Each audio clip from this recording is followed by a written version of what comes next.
berkelanjutan karya dan kemudian ada aksi akuisisi juga oleh Rich Step Ltd bersama juga dengan Laba. Ini bisa Anda ceritakan sejauh mana prosesnya, due diligence ini, sejauh apa juga progresnya sampai dengan saat ini. Baik, terima kasih. Proses due diligence ini sudah akan selesai, mungkin mudah-mudahan di pertengahan Agustus, gitu ya. Dan prosesnya ini sudah sangat kondusif, sangat kooperatif, sangat bagus, baik, kan begitu ya, sesuai dengan harapan kita semua, kan begitu. Oke, jadi semuanya berjalan baik, prosesnya baik semua. Progresnya sejauh ini seperti apa, Pak? Sudah sampai ke tax due diligence, financial due diligence, sama legal. Tiga-tiganya sudah kita jalanin paralel, kan begitu. Nanti akan seperti apa harapan dengan adanya due diligence ini, kemudian proses dari akuisisi juga oleh Rich Step ini akan seperti apa sih nanti gambarannya? Pastinya akan berdampak seperti apa juga untuk kinerja karya secara berkelanjutan, Pak Darmo? Kinerja karya akan bertransformasi. Bertransformasi dari konstruksi menuju ke EBT, lebih tepatnya ke EBT yang untuk EV, electrical vehicle, kan begitu. Artinya kan lini baru nih yang akan dimasuki oleh karya. Betul. Bisnis yang sustainable, kan begitu. Itu yang mungkin perlu digarisbawahi bahwa karya akan bertransformasi menuju bisnis yang sustainable. Oke, apa yang dilihat dengan kenapa transformasi ini dilakukan dan kemudian apa yang dilihat sebenarnya dengan sustainability business plus juga masuknya kembali lagi ke energi baru terbarukan begitu kan EBT ini kenapa kok akhirnya karya menambah lini ini begitu atau bertransformasi ke lini ini? Lebih tepatnya adalah tawaran dari para investor ini. Proses ini kan proses agak panjang juga, melalui proses yang kita sudah keterbukaan informasi, kita sudah ada proses negosiasi sampai letter of intent.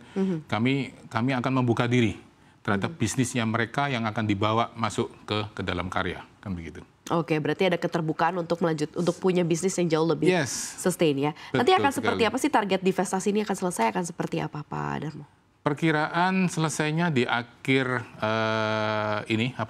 kuartal 4 tahun 2025 ini, sehingga kita bisa bertransformasi. Kita akan menyelesaikan semua proyek-proyek yang kita sudah tanganin sampai detik ini, sampai saat ini kita tanganin proyek-proyeknya, akan bertransformasinya paralel mungkin itu di awal tahun depan, kan begitu. Tahun depan. Ya, itu sudah mulai ke bisnis yang EV, electrical vehicle. Konstruksinya berarti sudah selesai atau seperti apa? Memang sudah selesai. Memang sudah tahun selesai. Depan. Ya, kan begitu. Jadi nanti akan berganti dengan bisnis EBT atau EV ini. Yes, betul sekali. Seperti apa sih dari side atau point of view Pak Darmo terhadap bisnis EV di tanah air gitu ya? Karena menjanjikan.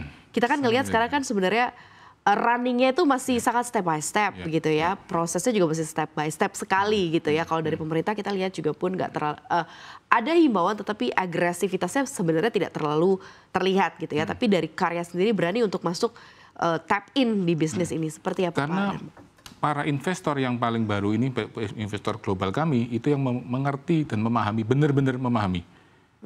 Itu yang mereka akan membawa bisnisnya, kan begitu.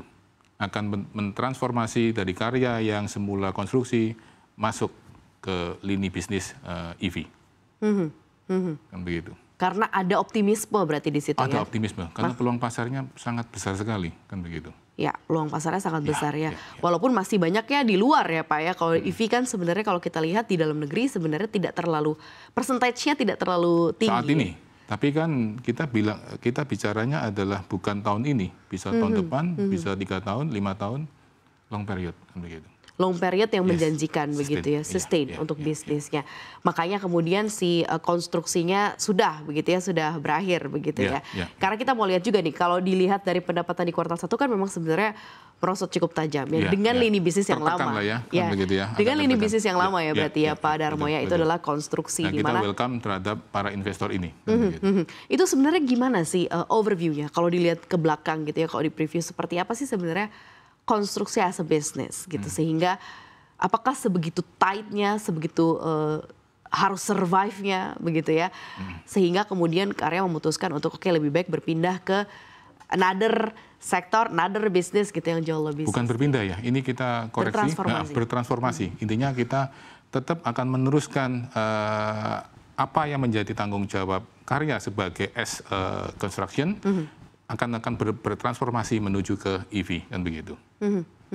Kalau dilihat dari sisi konstruksi di kacamatanya Pak Darmo seperti apa sih? Sangat perjalanan bisnisnya di konstruksi. Ketat, ya, sangat ketat persaingannya sih, kan begitu. Sangat ketat dengan persaingan yang begitu. Intinya gini, paling gampangnya adalah kuenya ini mengecil, yang pemainnya semakin banyak.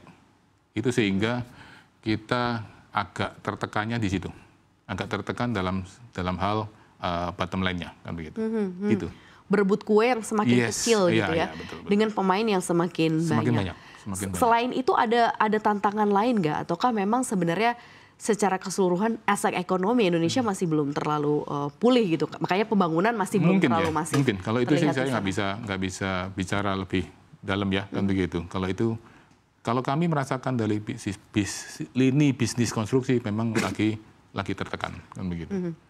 Lagi cukup tertekan begitu cukup ya sekarang. Tertekan. Anda sudah merasakannya berarti beberapa tahun nih Pak? Setahun inilah, setahun ke belakang ini. Kan setahun belakangan ini begitu ya, sehingga ada transformasi, balik lagi ya, Karya melakukan transformasi bisnis. Nah, dari penurunan tajam yang terjadi ini dari 59,06 miliar menjadi 31,11 miliar begitu kan. Dalam selang 1 tahun ini kalau di note apa-apa saja sebenarnya yang terjadi, karena penurunannya hampir sekitar 20 miliar, hampir 30 miliar. Margin profitnya yang semakin menurun. Sehingga apa yang kita sudah keterbukaan informasi bahwa kita mengejar proyek ini untuk menjadi pemenang dalam proyek, ini kita harus menurunkan margin profitnya. Sehingga itu yang menjadi cukup tertekan. Sementara margin profit itu sebenarnya sudah sangat tight sekali begitu ya. Kita bisa bilang 5 tahun yang lalu dengan margin segitu, itu sudah kita bisa menang nih. Tapi kemudian di 1 tahun belakangan ini kita harus mau sukarela untuk menurunkan margin profit supaya untuk memenangkan tender.